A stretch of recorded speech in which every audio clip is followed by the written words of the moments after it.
What is going on, guys? Predator458 here, and welcome back to my channel, and welcome to another viewer replay, this time featuring Bane of Ulster in his Tier 6 Japanese battleship, the mighty Fuso. Now, as you may know if you watched the last viewer replay I did, which was Soal HN in his Isokazi, I am having internet problems at the moment, which is really limiting the amount of time I can play myself, and yeah, it's just causing problems, and I'm not always able to get something good in the time that I am actually able to play. So, got quite a few replays to get through, so they might be fairly, concentrated. Not sure how I'm going to do it yet. I do like to try and feature replays as quickly as possible, just because I don't want to forget about them. And you guys have taken the time to remember to send it in if you've had a great game. So the least I can do is remember to show them. So anyways, today, as I said, Fuso, Bane of Ulster, and we are on the ocean map, which is probably a pretty good map for something like the Fuso. Generally something that favors a map that favors battleships with long-range guns. I've had some brilliant games on this map. I don't particularly enjoy it myself. It's quite, I don't know, it's quite boring. Very often what happens is the team that spawns where Bane of Ulster has spawned, they head south along down the 1 and 2 line. The enemy who spawn in the bottom right-hand corner, they head up on the 9-10 line, and you just do this like circle, and someone eventually gets the cap circle first, and then it's just a bit lame. But I have enjoyed this, and sometimes I find people are more willing to sail in a straight line on this map. Not entirely sure why, and I've had situations where I've just gotten, a citadel hit or 2 citadel hits every single salvo that I've been firing at people in other battleships, because they just don't maneuver.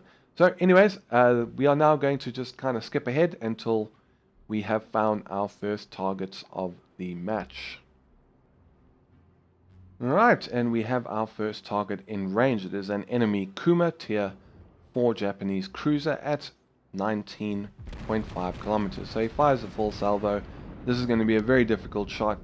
Kuma is very fast, very maneuverable, and this guy could very easily dodge these shots, and unfortunately doesn't quite seem to.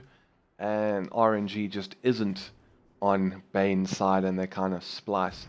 He has informed his aircraft carrier, which is a Bogue, to start moving south, because obviously, as I said, the enemy team is pushing up on their side of the map, and very soon they might be in a position where they can start firing on the Bogue. So he's going to take another stab, sequentially firing his guns at the Kuma, but this time the enemy cruise captain does indeed begin a hard turn, and unfortunately none of those are going to find their mark. But I must say, I really do enjoy the Fuso. I haven't featured it too much on my channel. I didn't really have any great games in it. Good games, but nothing like really amazing. 12 guns, what's not to like, and a rather fast reload time of 27 seconds, which is not bad at all.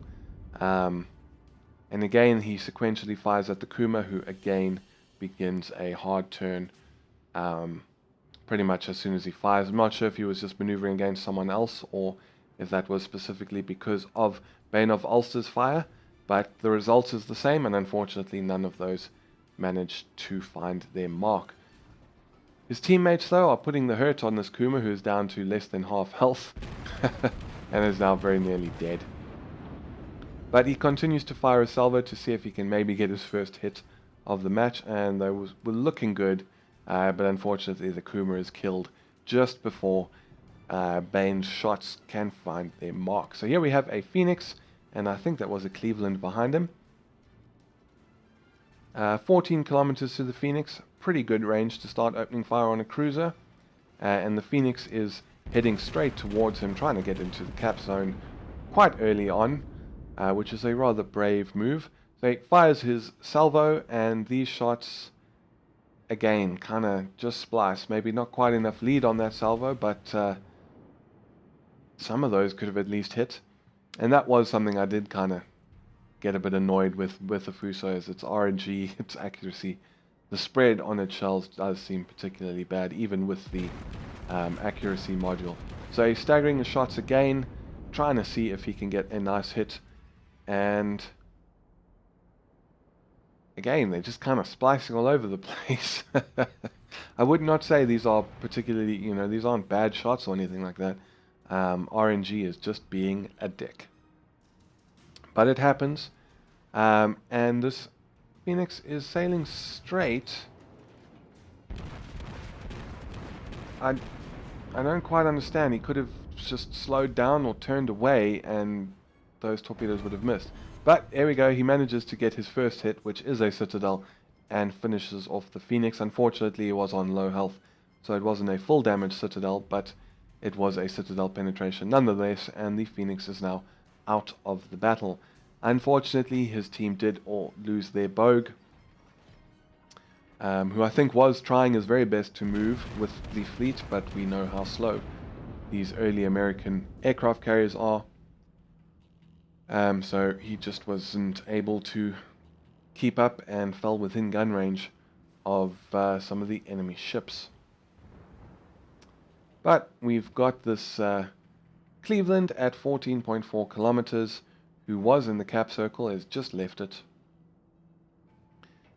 Bane's team has also made a strong push towards the enemy cap.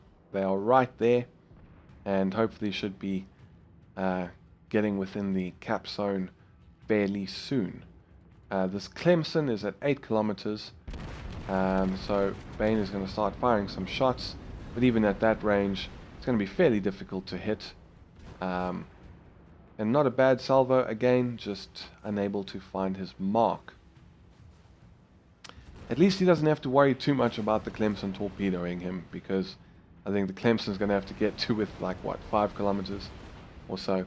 He's taking some incoming fire, which is no doubt from this Cleveland, who's at 12 kilometers, being rather brave, if you ask me.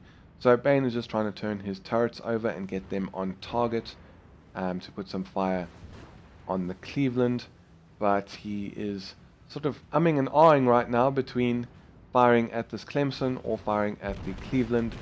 I would have probably gone for the Cleveland myself, but he fires a salvo at the Clemson and manages to get a couple of hits and gets his second kill of the match. But now 2 Clevelands are within range, and so is a New Mexico and a Warspite. This is a very interesting position to be in. The New Mexico and the Warspite's guns are more than capable of punching through the Fuso's armor and getting Citadel hits if he shows too much of a broadside. And these 2 Clevelands are no doubt going to spam high explosive like their life depends on it, which it does. And just the alpha damage from that alone is going to bleed his health quite quickly, and not to mention if they get any fire. So he staggers his shots again. Couple of them are fired with a little bit too much lead. The others splice, but he does manage to land a single hit for 3,000. He is going rather slowly right now, 6.1 knots, which is fair enough. He doesn't want to close distance too quickly to the New Mexico and the Warspite, both of which are far better ships in very close range brawling than the Fuso is. They both have much better belt armor and can withstand sort of close range fire a lot better. But he manages to land 3 hits and a Citadel on the Cleveland and wipes out most of his health. Fortunately, he has been set on fire. Here comes some Warspite rounds. The Warspite is also pretty damn accurate for a battleship. This Cleveland Tempest of Steel is trying to sail away and is maneuvering and is turning, doing everything he can to try and stay alive.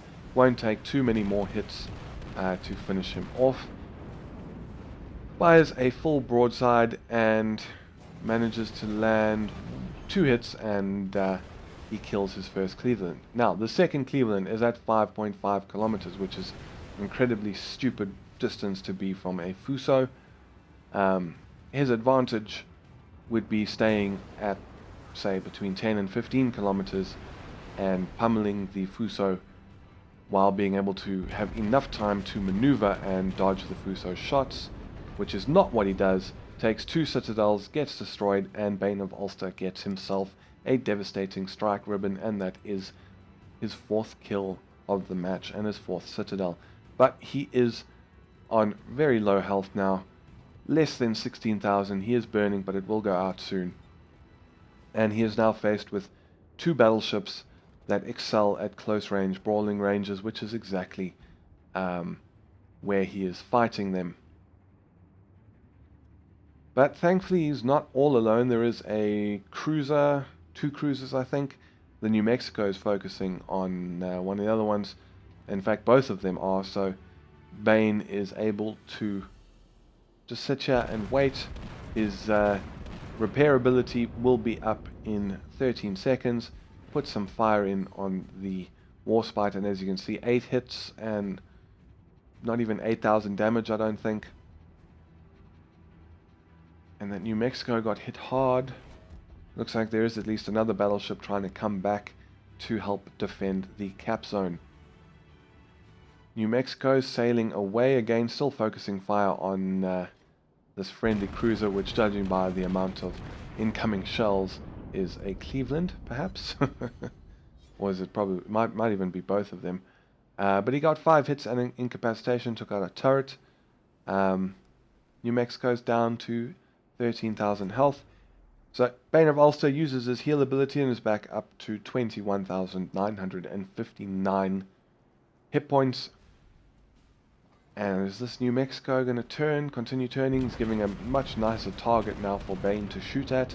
Fires off a full salvo. This guy's down to 5,000 health. Manages to land 3 hits and gets an incapacitation, but is unable to secure the final damage to get himself his 5th kill of the match. But now UK Criminal is presenting a very nice broad target to the Fuso.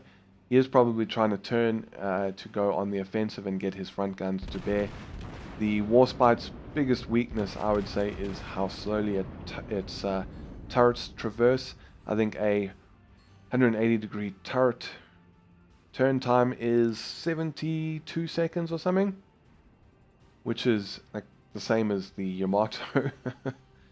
So they really do take a very long time. It is very maneuverable. It does turn very quickly, so that's kind of something you have to do in the Warspite, is turn your whole ship to try and get your guns to bear as quickly as possible. The Warspite fires a salvo, but Bane is angling, and the Warspite captain actually misses everything. So Bane returns the favor, about 7,000 damage with those shots, another 2,000, so 9 hits out of 12, not bad at all. And the Warspite is now in serious trouble. It was full health not so long ago, and now he actually has less health than Bane of Ulster. And incoming fire from the Warspite, he takes moderate damage. He manages to land 4 hits and does 11,000 with that salvo, so very nicely done.